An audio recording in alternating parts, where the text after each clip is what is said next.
Et voilà, Sally, on se retrouve du coup pour le français. J'espère que ça a été pour les rituels. Comme d'habitude, vous aurez la réponse ce soir à 16h30. Voilà. Ok, maintenant on a travaillé beaucoup sur la nature. Vous vous rappelez, c'était tout ça, sur la nature des mots avec toutes ces étiquettes qu'on a travaillé depuis une semaine, là, puis même depuis avant. Voilà. Et ça c'est la nature des mots. La nature des mots, elle ne peut pas changer. Voilà, par exemple, je sais pas moi, beau, bah, ce sera forcément un adjectif. Voilà. Ce sera sa nature, bougera pas. Par contre, il y a des choses qui vont bouger. C'est les fonctions. D'un côté, il y a la nature des mots, ceux qui sont, et il y a les fonctions. Les fonctions, c'est leur métier dans la phrase. Chaque mot a un métier dans la phrase. Chaque groupe de mots dans la phrase a un métier. Et on va voir ces métiers du coup ensemble. Les enfants de ma classe, je sais que vous en savez déjà pas mal, mais c'est pas grave, sauf une petite révision. Et le but sera que la semaine prochaine, on puisse analyser dans un texte toutes les fonctions des mots. Voilà, c'est déjà un bon objectif. Hein. Objectif d'aujourd'hui, déjà pouvoir trouver les différentes fonctions dans une phrase. Voilà. On a du coup 4 fonctions. Sujet, verbe, groupe verbal, complément circonstanciel. Voilà. On va faire petit à petit. Là, je vous ai mis une phrase. Anne mange une glace à Rome. Voilà. Le sujet. Pour trouver le sujet, c'est de qui on parle. Qui est le sujet de l'histoire? On va utiliser ça. C'est qui, ou ce sont qui. Ce qui est entre c'est et qui, c'est le sujet. Par exemple, Marc mange des pâtes, c'est Marc qui mange des pâtes, ok? Entre c'est et qui, ce sera le sujet. Je sais pas moi, Brian joue de la guitare, c'est Brian qui joue de la guitare. Voilà. Ça nous permet de trouver le sujet qui sera là. On peut utiliser aussi ce son. Les abeilles pollinisent les plantes. Ce sont les abeilles qui pollinisent les plantes. Voilà. Et du coup, voilà pour trouver le sujet. Le sujet, du coup, dans Anne mange une glace à Rome, ce sera quoi? Je vous laisse le faire. Je vous laisse quelques secondes. Le sujet, c'est donc bien Anne. C'est Anne qui mange une glace à Rome. Bravo. Vous avez déjà trouvé la première fonction, c'est sujet. C'est de qui on parle. Et pour ça, on utilise c'est qui. C'est l'astuce. Voilà. Mais c'est de qui on parle. On parle de Anne qui mange des glaces à Rome. C'est le sujet. Voilà. Ensuite, on a le verbe. Le verbe, ça, vous savez le trouver. Je vous donne juste l'astuce, c'est d'utiliser ne pas. Ce qu'il y aura entre ne et pas, ce sera le verbe. Par exemple, je sais pas moi... je crois que Faris aime bien le poulet. Je vais dire. Faris aime bien le poulet. Faris n'aime pas le poulet. Du coup, le sujet, le verbe, ce sera aime. Voilà. Coucou Faris. Et qu'est-ce qu'on a d'autre? Je regarde par la fenêtre. Je ne regarde pas par la fenêtre. Du coup, le verbe, ce sera regarde. Voilà. Et voilà. Bref, pour trouver le verbe, utilisez ne pas. Voilà.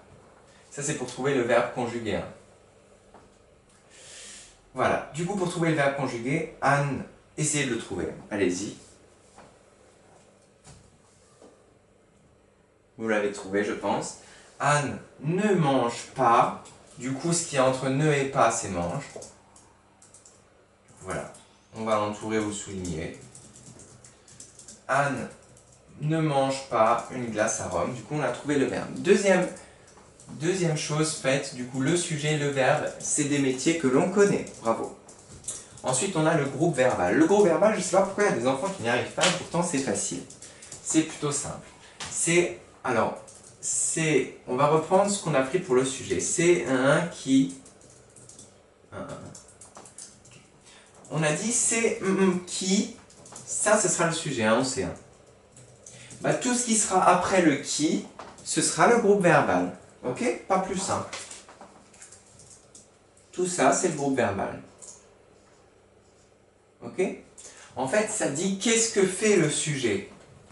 C'est, je sais pas moi, Kevin qui mange des pâtes. Enfin, Kevin mange des pâtes, c'est Kevin qui... Qu'est-ce qu'il fait, Kevin? Ben, il mange des pâtes. Du coup, mange des pâtes, ce sera le groupe verbal.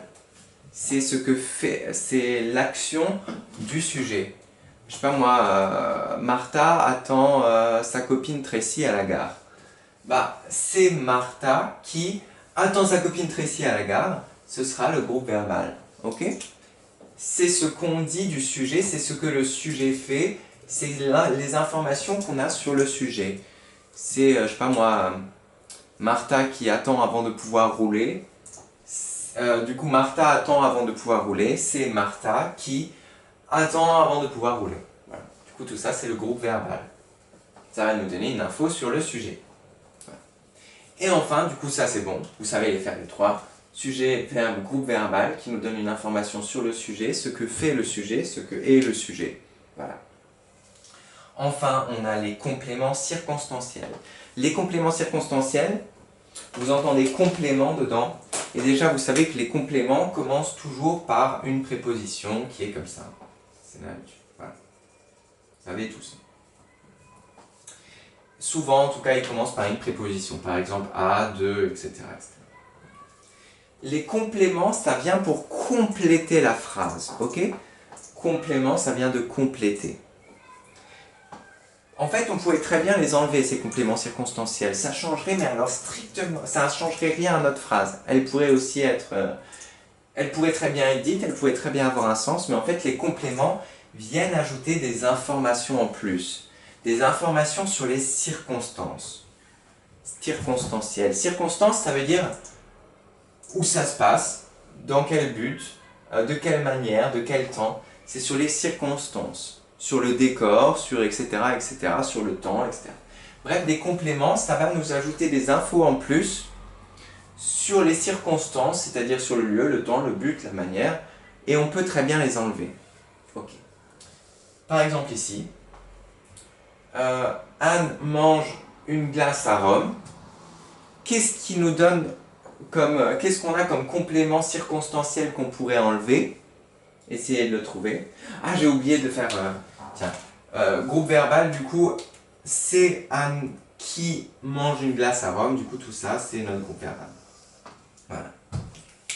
Essayez de me trouver maintenant le complément circonstanciel qu'on peut enlever.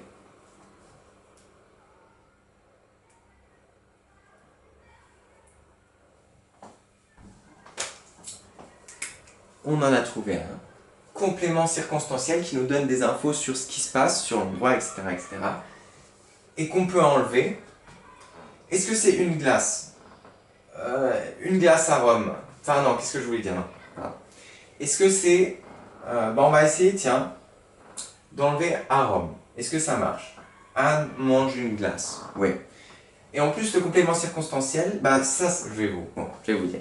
À Rome, c'est un complément circonstanciel, ça nous donne une information que ça se passe à Rome. Ça nous donne une information sur les circonstances, on sait que ça se passe à Rome. Voilà. Et en plus, ce complément circonstanciel, on peut soit l'enlever, on s'en fiche, Anne mange une glace, ou soit on peut le déplacer aussi. Hein. Anne, à Rome, Anne mange une glace, ok? Ou Anne mange...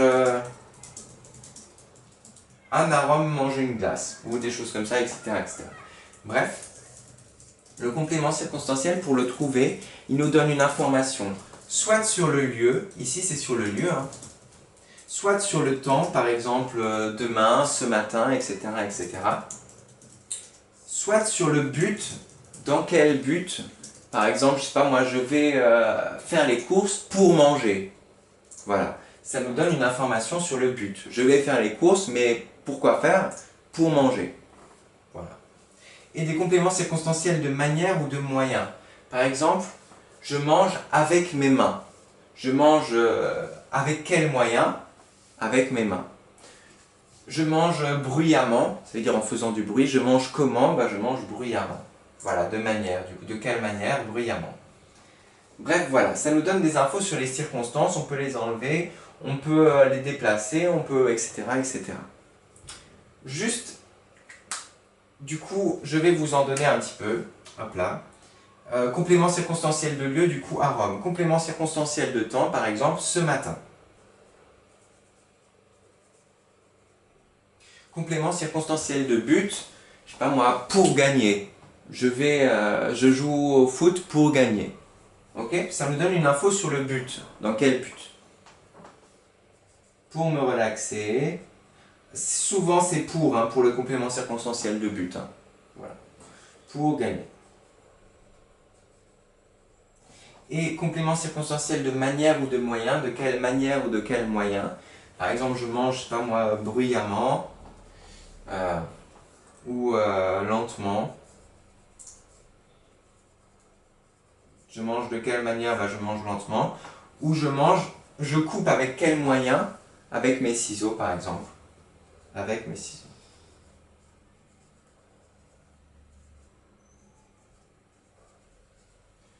On a donc les compléments circonstanciels de lieu, par exemple à Rome, sous la table c'est un lieu aussi, dans le panier c'est un lieu aussi, etc. etc. On a complément circonstanciel de temps, ce matin à 8 heures, etc. Complément circonstanciel de but, dans quel but? Par exemple pour gagner. Complément circonstanciel de manière, par exemple lentement, bruyamment, je sais pas moi, fortement, etc. Et on a complément circonstanciel de moyen, par quel moyen? Du coup avec mes ciseaux, avec une pierre, etc. etc. Tout ça, du coup, ça fait partie de la famille des compléments circonstanciels. Voilà. Et vous en verrez encore des autres quand vous serez en CM2 et en 6e. Des petits loulous comme ça. Voilà. Et ben je pense que c'était déjà pas mal. Hein. Du coup, ça va être notre petite leçon. Voilà. Du coup, français, chtouk, chtouk, chtouk. Ça va faire un bon résumé même pour les miens de tout ce qu'on a appris depuis le début de l'année. Ça, vous allez le prendre pour le CM2 et ça vous sera magique. Vous saurez tout. La nature, pouf, vous savez tout. Les fonctions, pouf, vous saurez tout avec ça. Ok. C'est mon but.